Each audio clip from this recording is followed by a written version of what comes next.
नमस्कार दोस्तों, मेरा संघर्ष एजुकेशन में आपका स्वागत है। आप देख रहे हैं, आप हमारी वीडियो को लगातार देख रहे हैं, बहुत-बहुत धन्यवाद आपका।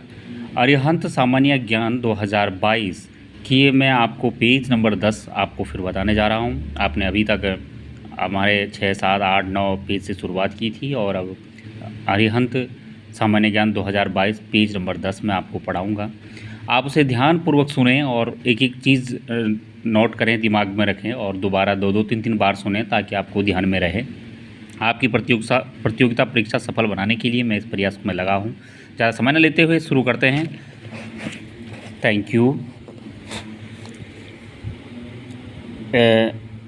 पेज नंबर 9 में जो छूटा हुआ है वो लिखा हुआ वो आगे पढ़ा चुके हैं। अब है नेहरू जूलॉजिकल पार्क को मिला ISO प्रमाणन। हैदराबाद स्थित नेहरू जूलॉजिकल पार्क भारत में ऐसा पहला पार्क है जिसे accreditation service for certifying bodies ASCB United kingdom से ISO 9001 2015 गुणवत्ता प्रबंधन मानक प्रमाणन प्राप्त हुआ है। इस चिड़ियाघर का मूल्यांकन स्वच्छता, खाद्य प्रसंस्करण, पशु प्रजनन, चिकित्सा, पशु देखभाल, स्वच्छता, रखरखाव और स्थापना के आधार पर किया गया था। भारत अंतर्राष्ट्रीय विज्ञान महोत्सव 2020 नई दिल्ली में 22-25 दिसंबर 2020 तक में छठा भारत अंतर्राष्ट्रीय विज्ञान महोत्सव 2020 आयोजित किया गया। यह महोत्सव भारतीय गणितज्ञ श्रीनिवास रामानुज की जयंती 22 दिसंबर से शुरू होकर पूर्व प्रधानमंत्री अटल बिहारी वाजपेयी की जयंती 25 दिसंबर तक चला।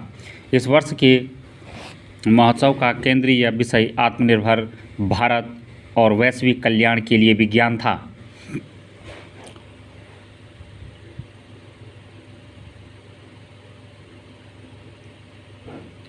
क्लाउड स्टोरेज सेवा डिग्गीबॉक्स की शुरुआत। नीति आयोग के CEO अमिताभ कांत ने 23 दिसंबर 2020 को स्वदेशी रूप से विकसित भारत का पहला डिजिटल एसेट मैनेजमेंट और स्टोरेज प्लेटफॉर्म लॉन्च किया, जिसे डिग्गीबॉक्स नाम दिया गया।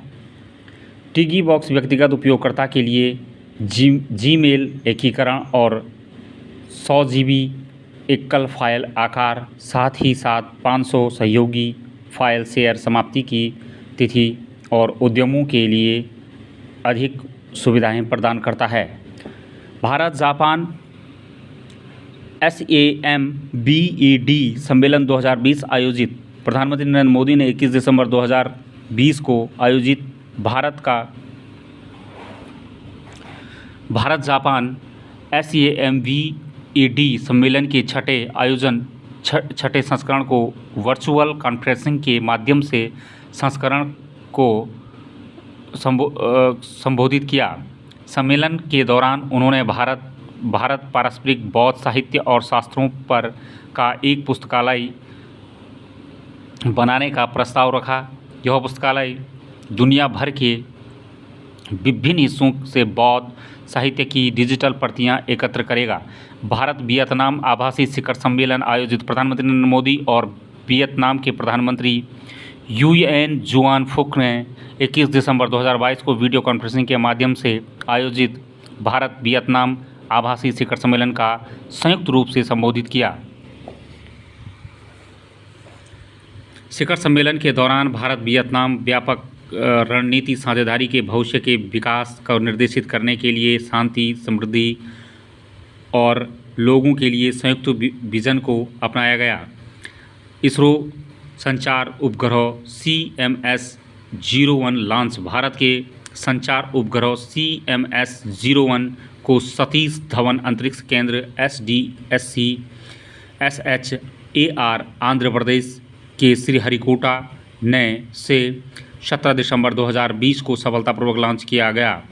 कोरोना वायरस कोविड-19 के प्रकोप के चलते इसरो द्वारा सापेक्षित प्रक्षेपित किया गया यह दूसरा उपग्रह CMS-01 भारत का 42वां संचार उपग्रह है और इसे भारतीय मुख्य भूमि, अंडमान निकोबार और लक्षद्वीप समूह को कवर करने वाले आवर्ती स्पेक्ट्रम के विस्तारित सी बैंड में सेवाएं प्रदान करने के लिए परिकल्पित किया गया है।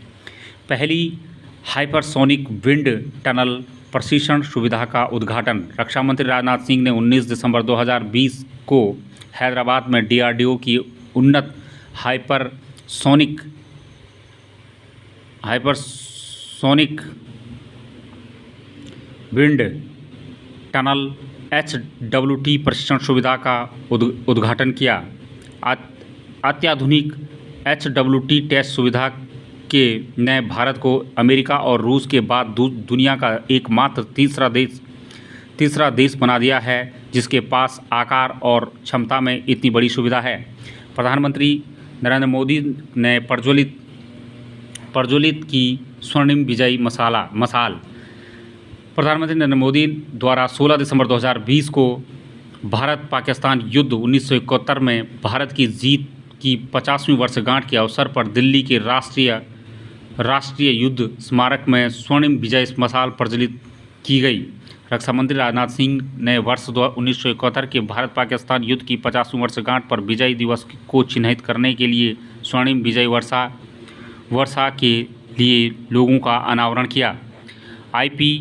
IPPB द्वारा डाकपे की शुरुआत India post payment bank IPPB के ने 15 दिसंबर 2020 को भारत सरकार के डाक विभाग DOP के साथ मिलकर डाकपे नामक एक डिजिटल भुगतान एप्लीकेशन लॉन्च किया।